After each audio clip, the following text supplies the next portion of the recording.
4장 5절 말씀입니다. 오늘 함께 하나님의 말씀을 살펴보게 될 텐데요. 에스라 8장에서 9장 말씀, 우리가 지난주에 에스라 절반의 말씀, 8장 절반의 말씀을 살폈고요. 오늘 그 나머지 절반의 말씀을 함께 공부하게 될 텐데요. 에스라 8장에서 9장을 여러분들 함께 펼쳐 놓으셨으면 좋겠고요. 함께 말씀 합독하실 때는 에스라 9장 6절에서 7절까지의 말씀, 우리 두 절의 말씀을 한 목소리로 크게 각 가정의 교회들이 읽기 원하는데요. 각 가정의 교회들은 아무도 보는 이 없지만 하나님 앞에 자리에 일어서셔서 이 두 절의 말씀을 우리 한 목소리로 합독하고 함께 말씀을 듣도록 하겠습니다. 우리 여기 예배 드리시는 분들도 다 일어나셔서 같이 말씀을 합독하도록 하겠습니다. 함께 읽습니다. 시작. 하나님, 너무나도 부끄럽고 낯이 뜨거워서 하나님 앞에서 차마 얼굴을 들 수 없습니다.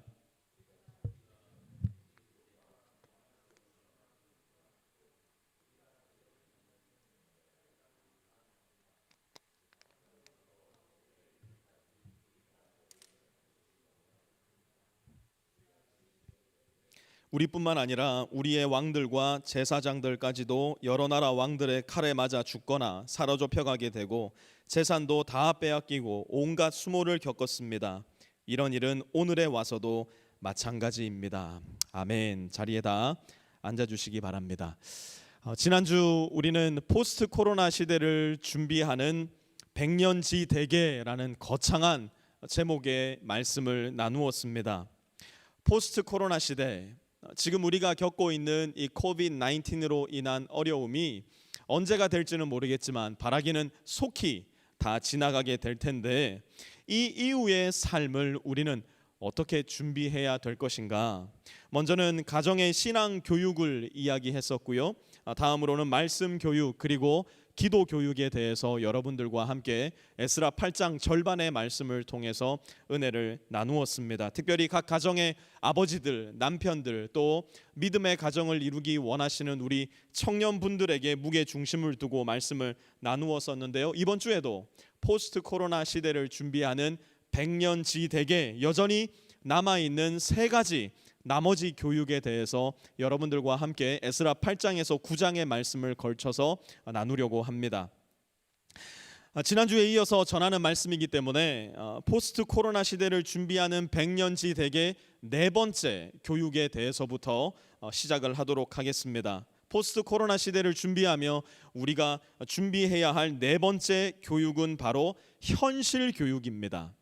우리는 현실 교육을 제대로 준비하고 이 포스트 코로나 시대를 생각하면서 예비할 수 있어야 될 텐데요. 왜 현실 교육인가?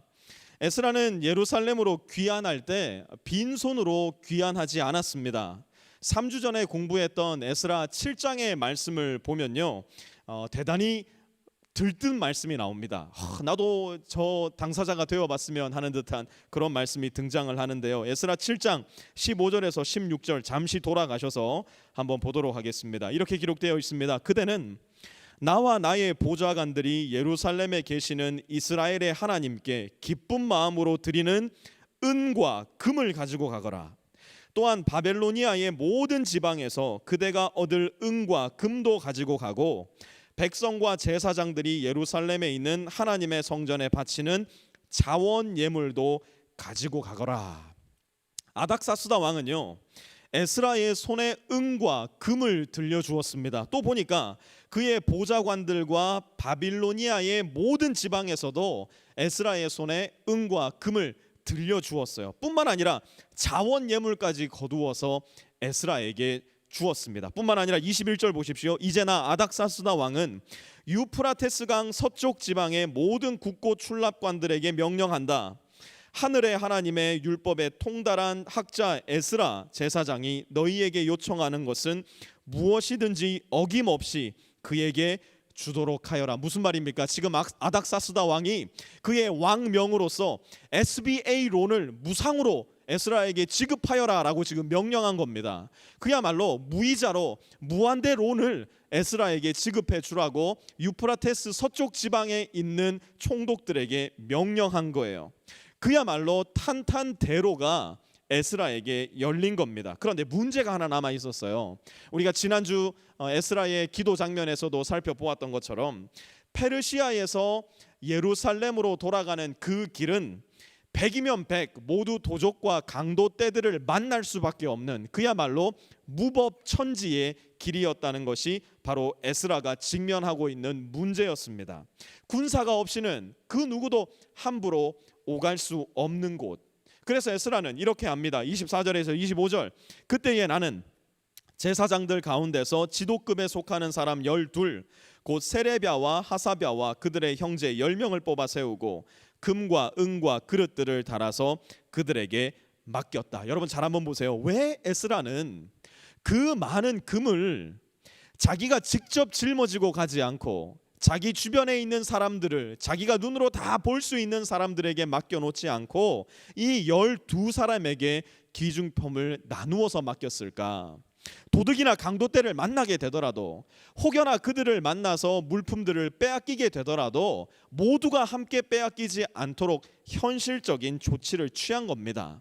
뿐만 아니라 에스라는 나누어 맡긴 금과 은과 그릇들의 무게를 정확하게 달아서 나누어 줍니다. 26절과 27절에 보면요, 어마어마한 양이 거기에 기록되어 있는데요, 여기에 적혀 있는 금, 은의 가치를 오늘날로換算을 한다면 적게는 10만 명, 많게는 50만 명의 1년치 급여에 해당하는 가치라고 많은 주석가들은 평가를 합니다. 그야말로 어마어마한 규모의 가치를 지닌 금과 은을 에스라는 가지고 있었던 겁니다. 그러니 외부적으로는 얼마나 도둑과 강도들이 그 재물을 노리겠습니까? 내부적으로는 견물생심이라고 이걸 이렇게 보면은 자기가 좀 슬쩍 하고 싶은 거예요. 이렇게 많은데 금덩이 하나 슬쩍 한다고 무슨 문제가 생기겠는가? 그러다 보니 에스라는 이 물품들을 정리를 할 때에 내가 네 믿는다, 니도 내 믿지? 우리 새끼손가락 꼭꼭 걸고 약속하는 기다, 이렇게 말하지 않고 그 모든 물품들 하나하나의 무게를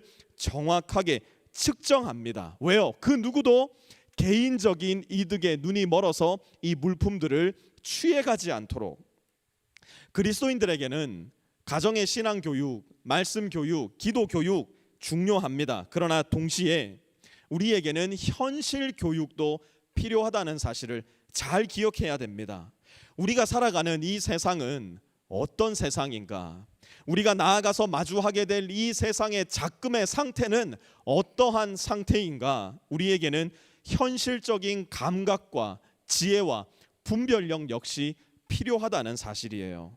우리는 여전히 이 세상에 발을 딛고 살아가기 때문에 이 세상의 흐름, 문화, 정치, 역사, 미디어, 사상, 철학에 이르기까지 제대로 된 교육을 받고 이 세상의 흐름에 내 몸을 맡기는 것이 아니라 이 세상의 흐름에 맞서 싸울 수 있는 지혜, 그리고 현실적인 교육도 필요하다는 사실이에요. 왜요? 우리는 움직이는 하나님의 교회로서, 우리는 걸어다니는 하나님의 성전으로서 이 세상을 변혁시키고 변화시켜야 되는 역할이 주어져 있기 때문이라는 겁니다. 그렇기 때문에 우리는 현실 교육에서도 잘 준비가 되어 있어야 합니다.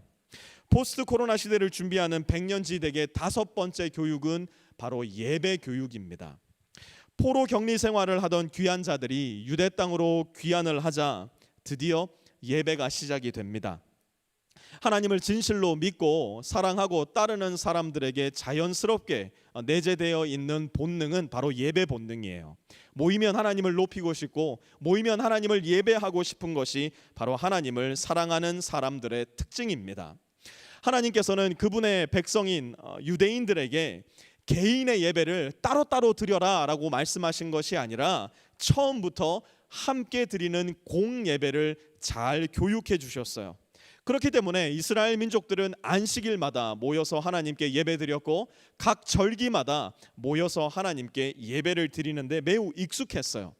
바벨론 격리 생활 중 무슨 일이 일어났을까요? 그들은 뿔뿔이 흩어진 사람들이 될 수밖에 없었습니다. 성전도 이제는 없었기 때문에 기껏 해봐야 개인의 예배, 가정의 예배, 아무리 많은 규모가 모인다고 하더라도 친척과 동네 사람이 모인 회당의 예배밖에는 드릴 수가 없었어요. 이제 격리 생활에서 마침내 풀려나 하나님의 성전 앞에 서게 된 그들은 한 번도 경험해 보지 못한 민족적인 공예배를 드릴 수 있게 됩니다. 그런데 희한한 사실 한 가지는 무엇이냐면 이 민족적 공예배를, 모든 민족이 함께 모여서 드리는 이 공예배를 그 누구도 낯설어 하지 않더라는 사실이에요.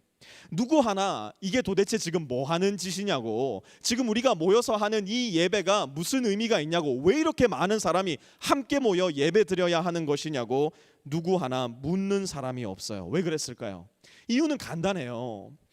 귀한 자들 모두가 공예배를 드리지 못하는 그 순간에도 민족적인 공예배를 철저히 교육받고 있었기 때문이에요. 에스라 9장 35절 한번 봅니다. 사로잡혀 갔던 사람들의 자손 곧 이방 땅에서 돌아온 사람들은 그렇게 하고 나서야 비로소 이스라엘의 하나님께 번제를 드렸다.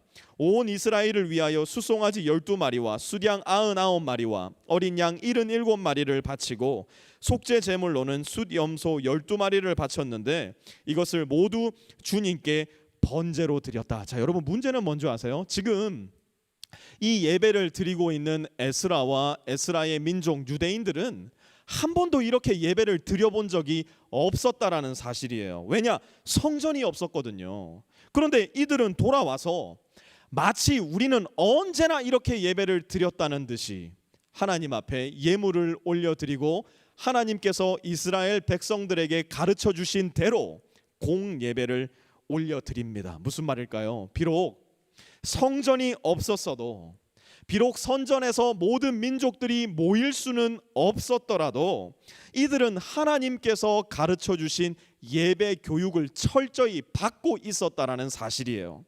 뿔뿔이 흩어져서 가족별로, 친척별로, 동네별로 예배를 드렸어야 했음에도 불구하고 언젠가는 하나님께서 우리를 예루살렘으로 돌려보내주실 텐데 그때 우리는 민족적 공예배를 어떻게 드릴 것인가, 자녀들에게 또한 그들 스스로 끊임없이 교육하고 훈련하고 있었던 겁니다.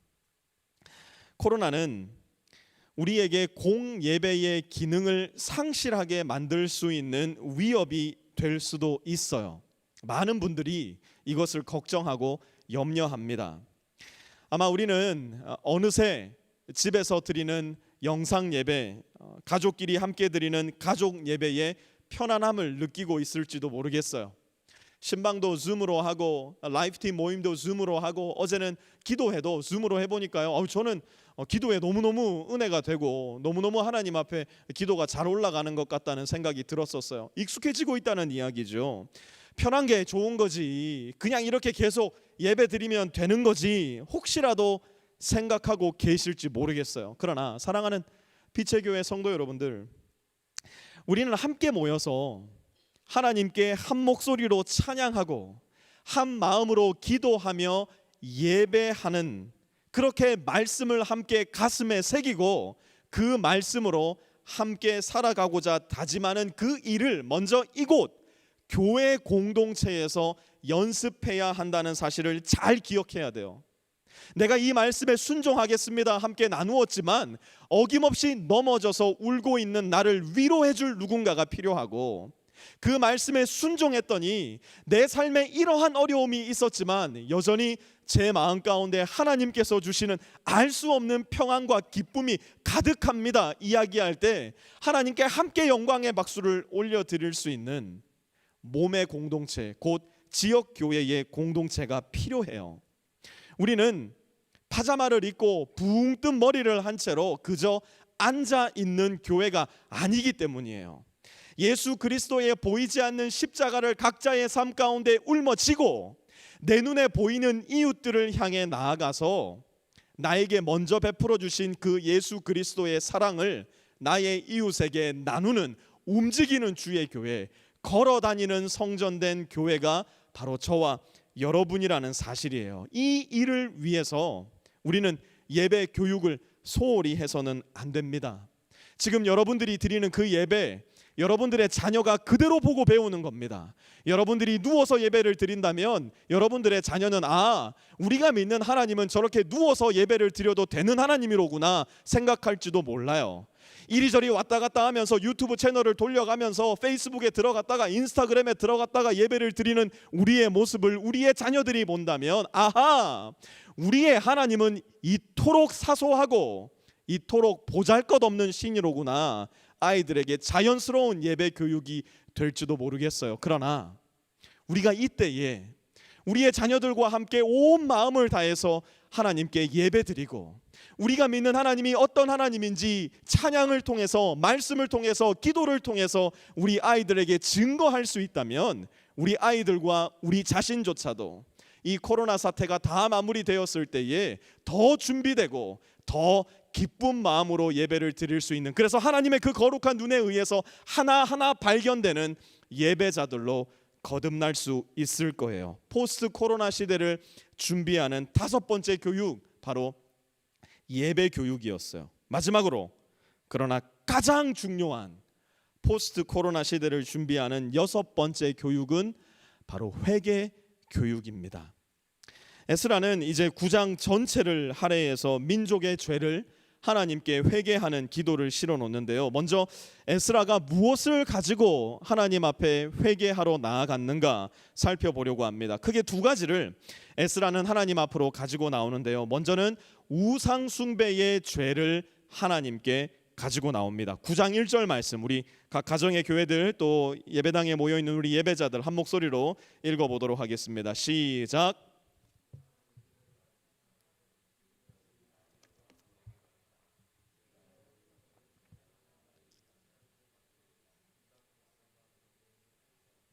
가나안 사람과 헷 사람과 브리스 사람과 여부스 사람과 암몬 사람과 모압 사람과 이집트 사람과 아모리 사람이 하는 역겨운 일을 따라서 합니다. 여기에서 말하고 있는 이스라엘 백성은 에스라와 함께 귀환했던 2차 귀환자들은 아니었어요. 스룹바벨과 함께 귀환한, 그래서 이미 예루살렘으로 돌아온 지 60년 이상이 지나버린 1차 귀환자들을 일컫는 말이었어요. 처음 예루살렘으로 돌아올 때만 해도 가슴이 벅찼을 거예요. 이제 정말 하나님이 왕 되신 나라를 다시 일으켜 봐야지, 하나님만 예배하는 야훼 하나님을 믿는 유대인의 정체성을 되찾아야지 다짐하며 예루살렘으로 돌아왔을 겁니다. 그러나 시간의 흐름 속에 그들이 마음을 지키지 못하고 주변 이방 민족들에게 조금씩 그 마음을 빼앗기기 시작했던 것 같아요. 길지 않은 시간이 흘렀을 뿐이었는데 그들은 마침내 이방 사람들이 하는 그 역겨운 일들을 빠짐없이 따라하고 있는 자기의 모습을 발견하게 됩니다. 9장 1절에 언급된 이방 사람들과 이 민족들은 몰렉과 바알이라는 신들을 섬겼던 대표적인 민족들이었는데요. 제가 일전에도 한번 말씀드린 적이 있지만 이들에게는 대표적인 예배 행위, 하나님의 눈에 너무나 역겹게 보이는 대표적인 예배 행위 2개가 있었어요. 먼저는 문란하고 음란하기 짝이 없었던 성관계였고요. 2번째는 어린 아이를 불에 살라 바치는 인신 제사였어요. 몰렉과 바알을 섬기는 너무나 평범한 각 가정의 아내들은 돌아가면서 순번을 정해 성전의 창기 역할을 감당했어야 됐어요. 그것이 바로 그들이 드리는 예배의 모습이었기 때문이에요. 남자들에게 있어서 예배를 드리러 간다라고 하는 말은 곧 무슨 말이었느냐? 예배를 드리러 가서 이웃집 여자들과 성관계를 갖는다는 것을 의미하기도 했던 이야기예요. 뭐 이런 예배가 다 있는가? 뭐 이렇게 역겨운 일을 다 하고 있는가? 생각이 드실 겁니다. 그런데 가만 생각해 보면 너무 당연한 일이에요. 왜요? 우상이니까요. 그들의 욕망과 야망이 만들어낸 거짓된 신, 만들어진 우상이었기 때문이에요. 우상은 인간의 욕망을 실현시키기 위해서 인간이 만들어낸 신이니까요. 뭐 이런 거지 같은 예배를 하고 있는가? 이렇게 하니까 무슨 일이 생깁니까? 내 아내가 임신을 해도 그 애가 내 애인지 네 애인지 알 방법이 없는 거예요. 그러니 태어난 아이에게 무슨 애정이 있겠습니까? 이제 이 애를 어떻게든 소위 말해 처리를 해야 되겠는데, 가만 생각해 보니까 아하, 방법이 떠올랐어요. 그게 뭘까요? 이 애를 자기가 만들어낸 신에게 불태워 바쳐버리는 거예요. 얼마나 간단한 처리법입니까? 더 나아가 얼마나 자기가 거룩하게 포장될 수 있는 기회입니까? 바알과 몰렉이라는 우상을 섬기는 일은 내 욕망, 내 야망, 내 욕심을 채우는 것과도 일맥상통하는 행위였어요. 그것은 하나님의 눈에 역겹기 짝이 없는 일이었습니다. 그런데 여러분, 우리의 삶은 어떻습니까? 우리의 삶에는 혹시 하나님께서 역겨워하시는 일들 존재하고 있지는 않겠습니까? 에이, 목사님, 우리는 애들을 불살라 바치기는커녕 애들 떠받들고 사는데요. 목사님, 요새 이러한 음란한 성관계를 예배라고 하는 거 말도 안 되는 겁니다. 예, 잘 알고 있습니다. 물론이죠. 그러나 오늘날 우리의 문화가 우리에게 미친, 우리가 너무나도 자연스럽게 받아들이고 있는 역겨운 영향력들은 우리 삶 가운데 존재하지 않습니까? 내 이웃은 어떤 형편으로 살아가든지 나와 우리 가족만 잘 살면 되지 뭐. 내 속사람은 쫄쫄 굶어서 하나님 말씀을 받아 먹은 지가 언젠지 기억도 안 나고, 하나님께 기도로 나아간 지가 언젠지 기억도 안 나는데 내 겉사람만큼은 또 관리해 줘야 한다고. 깜깜한 한밤중에 아무도 없는 방 안에서 번쩍거리는 모니터 앞에 앉아 하지 말아야 할 쇼핑을 하고 있고 보지 말아야 할 영상을 보느라 정작 진실로 번쩍이는 하나님의 형상은, 하나님의 모습은 전혀 관심을 두지 않는 우리의 모습. 그 모든 것들이, 이 문화적인 모습들이 하나님 앞에 역겨운 행위가 되지는 않을지 오늘 말씀을 통해서 저와 여러분은 다시 한번 잘 점검해 보아야 할 것이에요. 두 번째로 에스라가 하나님께 가지고 나온 죄는 바로 지도자들의 타락이었습니다. 2절 함께 봅니다. 이방 사람의 딸을 아내로 또는 며느리로 맞아들였으므로 주변의 여러 족속의 피가 거룩한 핏줄에 섞여갑니다. 지도자와 관리라는 자들이 오히려 이러한 일에 앞장을 섭니다. 다시 한번 여기에 등장하는 지도자와 관리들은 스룹바벨과 함께 유대로 돌아온 1차 귀환자들 가운데 종교 지도자들과 정치 지도자들이었어요. 이 지도자들 역시도 오랜 시간을 함께 이방 민족들과 살아가면서 초심을 다 잃어버렸어요. 이제는 하나님의 갈망이 아니라 그들의 야망, 그들의 갈망, 그들의 욕망을 채우는 일에 혈안이 되어 있었던 것이에요. 여러분, 늘 타락은 지도자들로부터 시작이 됩니다. 절대로 백성이 먼저 타락하는 일은 없어요. 역사를 한번 잘 보시기 바라요. 왕이 먼저 타락을 하고요, 지도자들이 먼저 타락을 하고요, 그리고 나서 백성이 타락을 합니다. 교회 역사도 마찬가지죠. 교회의 타락은 성도들로부터 시작된 적이 단 한 번도 없었어요. 목사들이, 교회의 지도자들이, 중직들이, 교계의 지도자들이 교회의 타락을 부추기고 시작을 했었어요. 그러니 여러분, 우리 성도님들의 역할은 매우 중요합니다. 여러분들은 저를 포함한 우리 목회자들을 위해서 늘 기도해 주시되, 혹여라도 목회자들이 성경적으로, 신학적으로, 또한 개인의 성품적으로 올바르지 못한 결정을 내리거나 올바르지 못한 방향을 향해서 가게 될 때 여러분들은 그것에 대해서 격렬하게 저항해 주셔야 됩니다. 목회자가 성도 한 사람 한 사람에게 성경을 가르치고 기도하고 신학을 교육하고 성도 한 사람의 삶을 보살피고 예배를 인도하는 일보다 그것과는 전혀 관계없는 비본질적인 일에 혈안이 되어 있을 때 여러분은 손을 들고, 목사님 그거 아닌 것 같은데요, 목사님 지금 그렇게 하시면 안 되는 것 같은데요, 말씀해 주셔야 돼요. 좋은 게 좋은 거지 뭐, 다들 그렇게 하고 사는데 뭐, 목사님들 중에 다른 사람이 누가 있나, 여러분들이 말하면서 목회의 본질적인 역할에서 저나 우리 목회자들이 멀어져 가고 있음에도 불구하고 머리나 극적극적거리면서 어쩔 수 없는겨 하고 있다면 제가 분명히 예언합니다. 저와 여러분은 함께 타락하게 될 거예요. 동시에 여러분도 마찬가지예요. 여러분이 예수님을 믿는다고 말씀하고 있으면서도 예수님을 아는 지식과 믿는 믿음에서 전혀 자라가지 못한다면, 그래서 1년이 지나고 5년이 지나고 10년이 지나도록 여러분들의 모습 속에서 변화된 예수 그리스도의 모습이 발견되지 않는다면, 목사인 저는 여러분을 질책해야 됩니다. 목사인 저는 여러분을 향해서 때로는 차가운 말, 때로는 가슴에 아픈 이야기도 해드릴 수 있어야 됩니다. 동시에 권면하고 위로하고 격려하면서 여러분을 하나님께로 더 가까이 인도할 수 있어야 됩니다. 아이고, 목사님 저는요 그냥 일주일에 한번 주일날 교회 나와서 예배 드리는 것만으로도 만족합니다. 목사님 지금 이렇게 집에서 인터넷으로 예배 드리니까 이것만으로 저는 만족합니다. 예. 만약 여러분이 예수님을 믿지 않는다면, 그래서 예수님을 향한 영적인 호기심 혹은 지적인 호기심이 있어서 예배를 참여하고 계시다면 얼마든지 그것만 하셔도 괜찮습니다. 믿기지도 않는 말씀을 매주일마다 나와서 듣고 있으니 그것만으로도 엄청난 은혜겠죠. 그러나 만약 여러분이 나는 예수님을 믿는 신자입니다, 나는 예수님을 믿는 크리스찬입니다 라고 여러분의 신앙의 고백을 하시는 분이라면, 더 나아가 내가 빛의 교회 집사입니다, 내가 권사고 장로입니다 라고 말씀하시는 분이라면, 여러분의 가장 중요한 임무는 교회 칼펫 색깔을 고르는 게 아니에요. 예배 마치고 오늘은 무엇을 먹어야 되나 고민하는 것이 아니에요.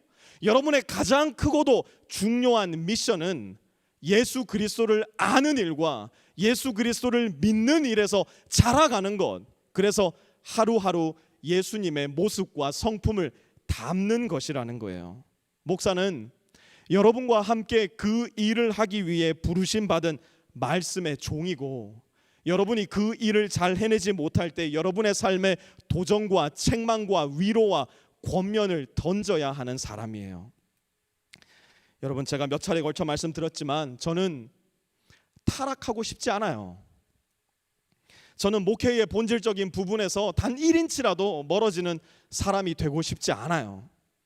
여러분들 눈치나 슬슬 보면서 분명 예수님으로부터 멀어져서 이것은 순전히 이 세상의 욕망과 야망을 쫓아 살아가는 삶인데, 그러한 모습을 보면서도 주일날 예배 잘 나오니까, 11조 잘하고 있으니까 그만하면 괜찮습니다. 주일 예배 출석 잘하고 헌금 잘하면 하고 싶은 대로 하면서 사셔도 괜찮습니다 이야기하는 비겁하고 찌질한 목회자로 살아가고 싶지 않아요. 또한 시간의 흐름 속에 내 자신이 점점 저의 개인적인 사욕과 야망에 붙잡혀서 살아가는데, 우리 성도님들 중 그 누구 하나 저를 찾아와서 목사님 지금 그 방향은 잘못된 방향인 것 같아요 말하는 이 없어서 나도 모르는 채로 내 개인의 욕망과 사욕을 쫓아서 우상을 쫓아가는 비참한 목회자로 살아가고 싶지 않아요. 여러분들이 목사님 신실하게 말씀 가르쳐 주셔야 됩니다. 목사님 우리에게 성경을 열어서 우리의 눈을 밝혀 주셔야 됩니다. 올바른 신학 교육 시켜 주셔야 됩니다.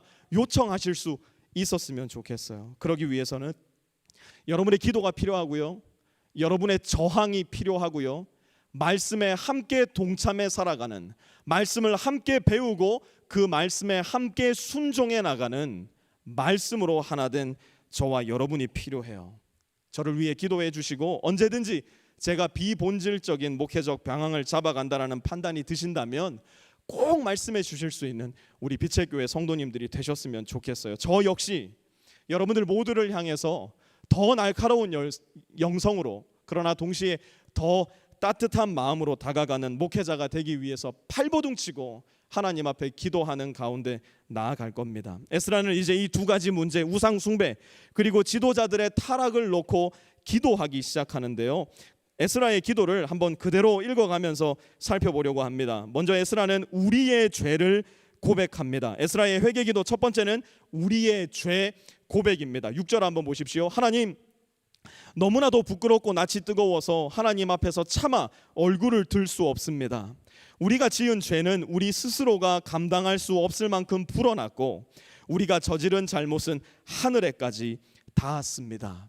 그들이 저지른 우상 숭배의 죄와 지도자들의 타락이 역사적으로 이스라엘에게 어떤 결과를 가져왔는지 에스라는 숨기지 않아요. 축소시키지도 않고 그대로 하나님께 고백하며 회개합니다. 그리고 흥미롭게도 이 장면이 등장을 하는데요, 회개 기도의 한 중간에 너무나 의외의 기도가 등장을 합니다. 에스라는 느닷없이 하나님의 은혜를 고백해요. 에스라의 회개 기도 두 번째는 하나님의 은혜 고백이었습니다. 8절에서 9절 보십시오. 그러나 주 우리 하나님께서는 비록 잠깐이기는 하지만 우리에게 자비를 베푸시어 잠시나마 종살이에서 벗어나게 하여 주셨습니다.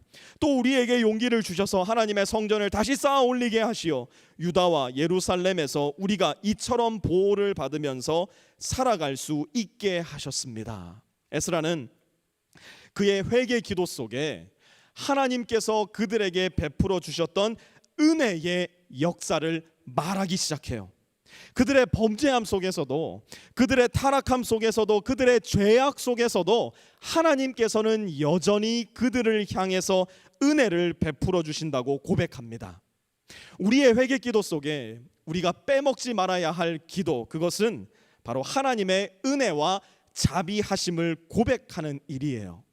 하나님의 은혜가 용서하지 못할 우리의 죄가 없고 하나님의 자비가 품어주지 못할 죄인이 존재하지 않기 때문이에요. 이 은혜에 대한 확신이 있을 때야만이 우리는 하나님께 기쁘고 즐거운 마음으로 회개할 수 있는 겁니다. 그리고 나서 에스라는 또다시 10절에서 15절에 걸쳐서 우리의 죄를 다시 한번 고백합니다. 그런데 여러분 한번 잘 보세요. 에스라는요, 우상 숭배의 죄를 저지른 적도 없고요, 그 개인이 지도자로서 타락한 적도 없었어요. 그래서 에스라는 사실 이렇게 기도할 수도 있었을 거예요. 하나님, 쟤네들의 죄를 용서해 주십시오. 하나님, 저들의 죄를 굽어보아 주십시오. 에스라는 충분히 그렇게 기도할 자격이 되었던 사람이에요. 그런데 에스라는 그렇게 기도하지 않고 이렇게 기도합니다. 6절 한번 보십시오. 우리가 저지른 잘못은 하늘에까지 닿았습니다. 7절도 보면요, 우리가 저지른 잘못이 너무나도 큽니다. 10절 보니까 주님의 계명을 저버렸으니, 여기에 생략된 주어는 우리가입니다. NIV는 이렇게 번역했어요. We have forsaken your command. 13절도 보세요. 우리가 저지른 크나큰 잘못 때문입니다. 15절에 우리는 우리의 허물을 주님께 자백합니다. 온통 우리에 대한 죄 고백밖에는 없어요. 에스라는 민족의 지도자로서 에스라 자신과 유대 백성의 죄를 동일시하여서 하나님께 죄를 고백합니다. 사실 따지고 보면 자신은 회개할 것이 하나도 없었음에도 불구하고 마치 그 모든 것이 자기의 죄인 양 하나님 앞에 우리의 죄를 용서해 달라고 회개하며 나아갑니다. 우리는 이 멋진 에스라의 모습 속에서 누군가의 모습을 떠올릴 수 있어야 됩니다. 우리는 이 에스라를 바라보면서 에스라와 똑같이, 그러나 에스라보다 더 멀리 깊이 나아가서 아무 죄가 없으면서도 우리의 죄라며 형제와 이웃을 품어주셨던 한 분을 기억해야만 합니다. 그분은 바로 예수님이세요. 예수님은 하나님 앞에 우리의 죄를 대표하셔서 뿐만 아니라 우리의 죄를 대신하셔서 나아가신 분이에요. 예수님은 잘못한 것이 하나도 없음에도 불구하고 예수님 자신이 그 모든 죄, 바로 저와 여러분과 모든 인류의 죄를 자기의 죄라고 고백하며 십자가에 못 박혀 죽으셔야만 했어요. 왜 그랬을까요? 도대체 왜 예수님은 아무 죄가 없음에도 불구하고 모든 죄가 다 자기의 죄인 양 그렇게 처벌과 징벌을 받으셨어야 했을까요? 고린도후서 5장 21절은 그 이유를 이렇게 설명합니다. 같이 한번 읽읍시다. 시작. 하나님께서 죄를 모르시는 분에게 우리 대신으로 죄를 씌우셨습니다. 그것은 우리가 그리스도 안에서 하나님의 의가 되게 하시려는 것입니다. 아멘. 여러분, 회개 기도는 왜 하는가? 하나님께서 저와 여러분을 보시면서 우리가 지은 죄 하나하나 꼬치꼬치 다 따지려고 우리한테 회개 기도하라고 하시는 거 아니에요. 하나님께서 죄의 장부를 들여다보시면서 안경을 끼시고 우리를 곁눈질로 보시면서 너 이거 죄 고백 안 했잖아, 우리한테 그 말씀하시려고 회개하려고 말씀하시는 것도 아니에요. 회개를 통해서 그리스도 예수 안에 있는 우리가 하나님과 나 사이에 막혀져 있는 그 죄의 장벽을 깨끗하게 깨트려 버리고 예수 그리스도 때문에, 우리의 죄를 깨끗하게 씻어주신 그 예수 그리스도 때문에 하나님께로 가까이 나아가 하나님과 아버지와 아들로서, 아버지와 딸로서 친밀한 교제를 나누게 하시려고 저와 여러분을 향해서 회개를 요구하시는 것이에요. 코로나로 인해서 집에 머물러 있는 이 시기는 우리 모든 사람들에게, 또한 우리의 자녀들에게 절호의 기회입니다. 너무나 바쁘고 분주하게만 살아왔던 내 인생의 템포를 한 템포만 늦추고 지나온 내 인생길을 돌아보면서 혹시 내 삶 속에, 혹시 내 생각 속에 하나님께서 역겨워하시는 죄의 모습들이 있지는 않았을까? 하나님보다 돈을 더 사랑하고 나의 쾌락과 인기, 명예와 성공에 목을 매며 헥헥거리는 강아지 마냥 우상을 쫓아 살아갔던 내 모습이 존재하지는 않았을까? 나는 목사인데, 나는 전도사인데, 나는 집사인데, 나 진짜 크리스찬이라고 밖에 나가면 당당하게 말하고 다니는데 정작 하나님께서 원하시고 이끄시는 대로의 삶이 아니라 그저 내가 원하고 내가 욕망하는 대로 내 인생을 살아오고 있지는 않았을까? 우리는 잠시 멈춤의 시간 속에 우리 스스로를 돌아보며 진실되게 회개할 수 있는 절호의 기회를 맞이하고 있어요. 이 시기에 우리와 우리 가정의 신앙 교육을 다시 한번 바로 세울 수만 있다면, 이 시기에 저와 여러분, 그리고 가정이 있는 우리 장년의 여러분들은 여러분 가정의 말씀과 기도 교육을 바로 세울 수만 있다면, 우리 아이들이 학교에 나가서 가져오고 있었던 그 수많은 문화적인 충동들, 그러한 일들을 부모와 함께 나누면서 부모들이 제대로 된 현실 교육을 시켜줄 수만 있다면, 또한 이 시기를 통해서 자녀들이 우리의 모습, 예배드리는 우리의 모습을 보면서 예배 교육을 제대로 시키고 하나님 앞에 잘못한 것들을 정직하게 회개함으로 회개 교육에 성공할 수만 있다면, 사랑하는 성도 여러분, 코로나로 인하여서 잠시 멈추어진 이 시간은요, 지난주와 이번 주의 설교 제목처럼 그야말로 백년지대계, 앞으로 다시 달려나갈 100년의 시간, 제대로 준비하고 제대로 대비하는 복된 시간이 될 수 있을 거예요.